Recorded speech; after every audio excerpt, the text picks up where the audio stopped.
Wednesday's Child by Peter Robinson. Read by Simon Slater.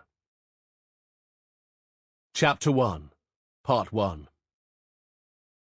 The room was a tip. The woman was a slattern. On the floor, near the door to the kitchen, a child's doll with one eye missing lay naked on its back, right arm raised above its head. The carpet around it was so stained with ground-in mud and food, it was hard to tell what shade of brown it had been originally. High in one corner, by the front window, pale flowered wallpaper had peeled away from a damp patch. The windows were streaked with grime, and the flimsy orange curtains needed washing. When Detective Chief Inspector Alan Banks perched at the edge of the scuffed olive-green armchair, he felt a spring dig into the back of his left thigh. He noticed Detective Constable Susan Gay turn up her nose as she looked at a garish oil painting of Elvis Presley above the mantelpiece. The king was wearing a jewelled white cape, with a high collar, and held a microphone in his ringed hand. In contrast to the shabby decor, a compact music centre in mint condition stood against one wall. A green and yellow budgie in a cage nonchalantly sharpened its bill on a cuttlefish, and an enormous matte black colour television blared out from one corner.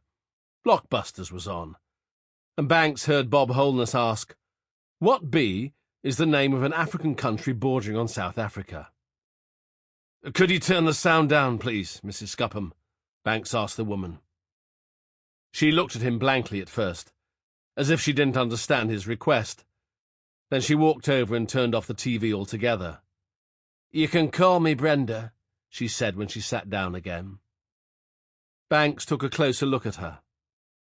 In her late 20s, with long, dirty blonde hair showing dark roots, she possessed a kind of blousy sexuality that hinted at concupiscent pleasure in bed. It was evident in the languor of her movements, the way she walked as if she were in a hot and humid climate. She was a few pounds overweight, and her pink polo-neck sweater and black miniskirt looked a size too small. Her full, pouty lips were liberally coated in scarlet lipstick, which matched her long, painted fingernails, and her vacuous, pale blue eyes, surrounded by matching eyeshadow, made Banks feel he had to repeat every question he asked. Seeing the ashtray on the scratched coffee table in front of him, Banks took out his cigarettes and offered the woman one. She accepted, leaning forward and holding back her hair with one hand as he lit it for her. She blew the smoke out through her nose, emulating some star she had seen in a film. He lit a cigarette himself, mostly to mask the peculiar smell, redolent of boiled cabbage and nail polish remover, that permeated the room. "When did you first get the feeling something was wrong?" he asked her. She paused and frowned, then answered in a low voice, husky from too many cigarettes. "Just this afternoon. I phoned them, and they said they'd never heard of Mr. Brown and Miss Peterson." "And you got worried?" "Yes."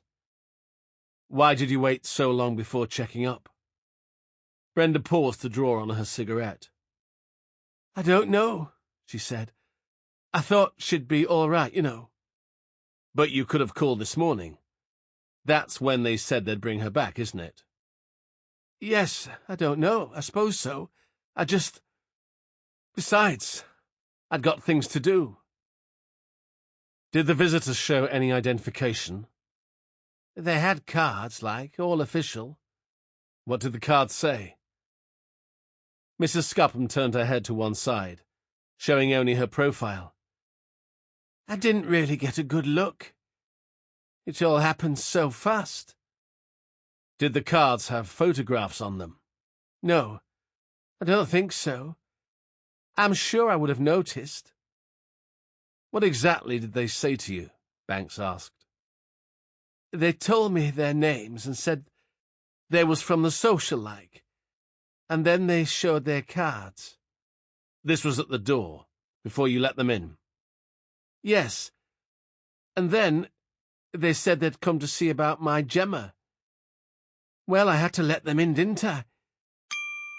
Sample complete. Ready to continue?